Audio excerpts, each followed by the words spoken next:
In the early morning hours in the middle of the South China Sea, the ocean has turned into monster waves. The night is black, the horizon is invisible, and a US Navy destroyer is climbing a wall of water so tall it could swallow a skyscraper. On the bridge, every man's eyes are fixed forward as the bow rises higher and higher until gravity finally pulls the ship down. The destroyer slams into the trough, steel shuddering, the sound like a thunderclap echoing through the hull. The storm is no ordinary squall. This is a full-force tropical storm, the kind that tears fishing fleets apart and buries cargo ships. The waves are stacked one on top of the other, each one darker and heavier than the last. Spray rips sideways across the deck, carried by winds so violent that they scream through every gap in the superstructure. Outside, you can't tell sky from sea. Everything is the same shade of black. Lightning explodes behind the clouds for a split second, painting the destroyer silhouette against a boiling ocean. Then it's gone. Back to blackness and the sound of wind that never stops. Water crashes over the forward deck, rushing aft in torrent sets that slam against hatches and railings. Every impact feels like a hammer strike against the hull. A reminder that nature doesn't care about radar, missiles, or technology. Out here, steel bends to the sea. The destroyer claws its way upward again, engines straining, propellers biting into the deep before the ship crests another peak. The crew braces for the next fall. There's no rhythm, no mercy, just chaos in every direction. And somewhere in this chaos, every sailor on board is thinking the same thing. How long can we take this? Because tonight, the enemy isn't another navy. It isn't a missile or a submarine or a jet screaming in low. Tonight, the enemy is the ocean itself. And the ocean doesn't play by anyone's rules. The destroyer crashes down into another trough. And for a terrifying moment, the bow disappears completely beneath the waterline. A wall of thick green seawater pours over the deck, racing aft like a river unleashed. Every piece of equipment topside, rails, antennas, even the gun mount takes the full hit. Anything not bolted down is gone in seconds. The ship groans as if it were alive. Steel flexes under the load. The hull bending just enough to hold, but never without protest. Every slam of the waves is a shock load. Thousands of tons of force hitting the bow in less than a heartbeat. Naval engineers call it slamming pressure.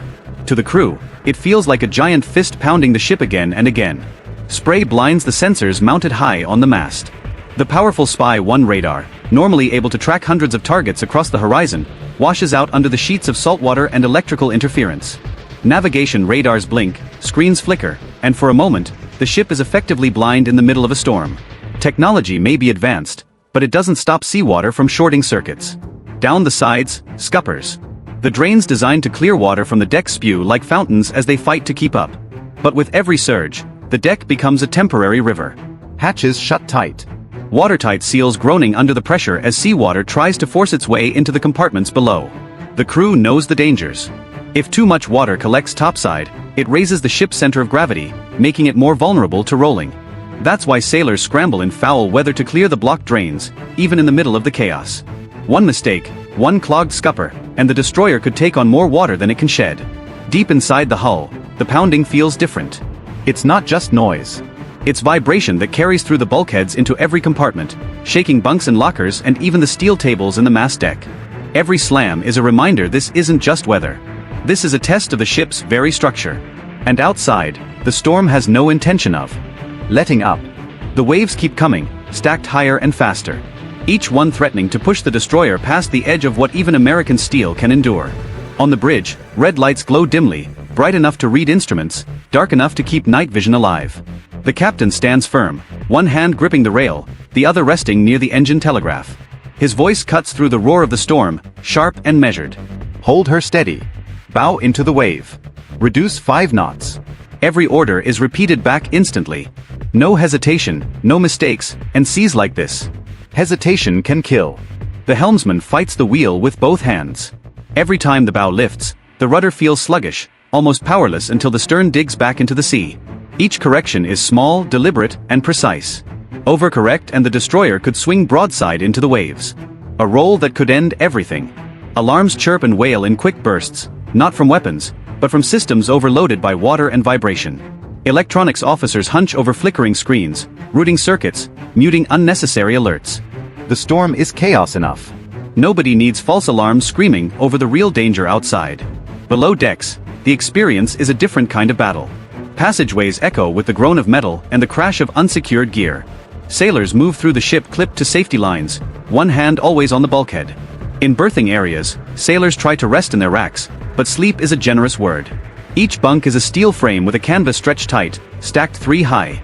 In calm seas, they sway gently. Tonight, they whip side to side so hard that sailors strap themselves in webbing belts to keep from being hurled out. Every slam of the bow against the waves feels like an earthquake, shaking the very air inside the compartment. In the mess deck, cooks still do their job. Meals are stripped down to storm rations. Sandwiches, packaged snacks, hot coffee sloshing in insulated containers. Plates and mugs are useless. Everything is served in squeeze bottles or sealed trays. Hell, even eating is an act of survival at this point. Damage control teams stand ready at every junction, wearing helmets and flash gear, kits slung over their shoulders. Their job, respond instantly to flooding, fire, or a hull breach. They drill for this endlessly. But drilling in calm seas is nothing like responding in a storm where even walking straight is impossible. Every man and woman on board knows it. The destroyer is holding, but the ocean is trying harder with every wave to rip her apart. And all they can do is ride it out. The destroyer crests another wave, then drops hard again, rolling 20 degrees to port before the keel bites back against the swell.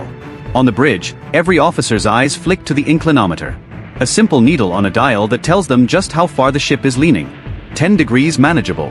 20 dangerous. Anything past 30 and the ship edges into the zone sailors fear the most. Capsize. A destroyer isn't a small vessel. 9,000 tons of steel packed with weapons, engines, and electronics. But in the wrong angle, even a giant can be thrown onto its side. Broadside to the waves, the roll becomes violent. And once a ship passes a certain point, gravity finishes what the sea started. There's no recovering. That's why the captain's orders never change. Bow into the waves. Hold speed low, but not dead. Too much speed and the ship slams so hard it risks structural damage. Too little and the waves push her around like a cork. Balance is everything. Engines surge and slow with every command. Propellers digging for a grip against the walls of water that want nothing more than to spin the ship sideways. Every sailor on board knows the rule. Never turn broadside to a storm. Training pounds that lesson in from day one. But knowing it and living it are two very different things when the walls of water are taller than buildings rise out of the dark and slam against the hull. Even the most advanced warships aren't immune. Gyroscopic stabilizers, reinforced hulls, and naval architecture can only buy so much safety. Beyond that, it's down to seamanship and discipline. One bad helm order, one hesitation in the throttle, and the South China Sea would claim yet another victim. Steel and crew swallowed whole inside. No one talks about capsizing out loud. But the thought hangs in the air with every violent roll, unspoken, but understood. This ship is only upright because hundreds of sailors are fighting second by second to keep it that way. In the chaos of the storm, every wave looks enormous. But sailors know that there's something far worse out there. Something that doesn't follow the normal rhythm of the sea. They call it a rogue wave. A rogue wave isn't just big, it's unpredictable. While the storm may throw waves 30 feet high, a road can suddenly tower 60, even 80 feet, rising from nowhere like a wall of liquid steel. These monsters don't roll gently across the ocean. They stand up vertically, hit with a crushing force, and then vanish back into the sea as if they were never there. Scientists once thought that rogue waves were sailors' tales. Exaggerations after too much time at sea. That all changed in 1995 when the Dropner oil platform in the North Sea recorded a single wave over 80 feet high, dwarfing everything around it. Since then, ships across the world have confirmed encounters. Hulls twisted, windows blown out, even supertankers crippled. For a warship, the threat is just as real. A destroyer can cut through heavy seas, but a rogue wave doesn't care about design or technology. If it strikes head-on, the bow may slam down with such force that welds crack and equipment rips free. If it catches the ship from the side, it can roll thousands of tons of steel past its tipping point. What makes them so deadly is their suddenness. Rogue waves can rise in calm seas or even in storms like this one, stacking on top of the existing swells until they tower above everything else. There's no warning. There's no radar alarm. By the time the lookout sees it, the ship is already climbing its face or bracing for the crash. Every sailor on this destroyer knows the stories. Merchant ships lost without a trace. Naval vessels battered so badly that they had to limp home. Never the same. And in the South China Sea tonight, with storm waves already pounding at skyscraper height, the thought hangs heavy. If a rogue rises here, will the destroyer survive? Below decks, the storm has already turned daily life into survival training. Sailors wedge themselves into narrow passageways just to try and stay upright. Every step has to be timed with the roll of the ship. In the mess, meals are stripped to the basics. Hot trays and ceramic mugs are useless. They'd launch across the room at first roll. Instead, sailors eat from the sealed containers, balancing against the bulkhead with one hand and holding their food in the other. Coffee served in plastic squeeze bottles and not cups. Nobody lingers. Meals are swallowed quickly before the next violent slam. Sleep is just as brutal. In calmer seas, racks feel like small hammocks. In this storm, they're roller coasters. Sailors strap themselves into their bunks with belts. Some lying awake, counting the seconds between waves. Every crash has an entire frame. Every groan of the steel bulkheads is a reminder that the ship is under constant assault.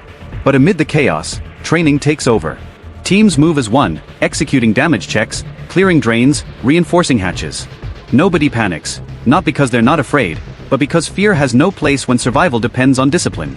Each sailor trusts the next one. A chain of responsibilities stretching from the lowest deckhand to the captain up on the bridge.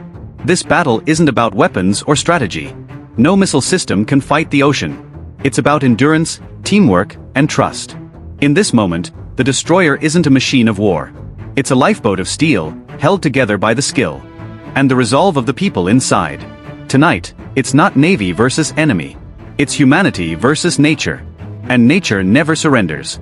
The storm doesn't end with a bang.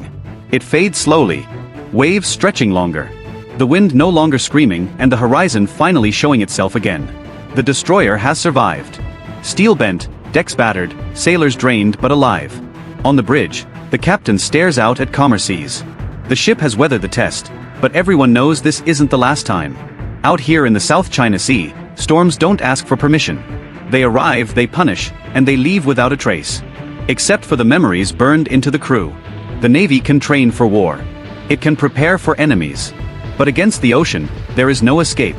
Thanks for watching, shipmates.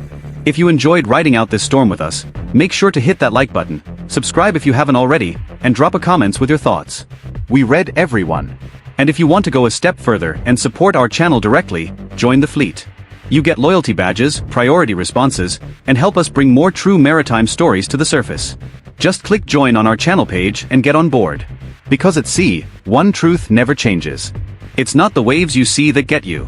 It's the one that sneaks up when you least expect it. Fair winds and following seas, my friends. And maybe a little less coffee spilled next time. I'll see you in the next one.